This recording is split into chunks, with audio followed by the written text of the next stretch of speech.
اینجا مرکز اسلامی انگلیسه، جایی که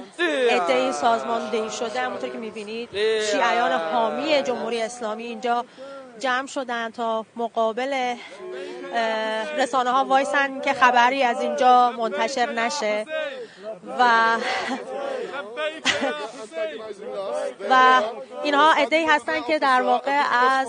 هتلی که اینجا هست، دقیقاً کنار این مرکز اسلامی هتلی هست که اینا اسکان داده شدن و تا خبرنگاری رو میبینن حمله ور میشن جلوی این مرکز اسلامی و جلوی رسانه ها رو میگیرن و حتی پلیس هم نمیتونه جلوی دارشون باشه و میگن که ما اینجا هستیم که فقط از مسجدمون محافظت کنیم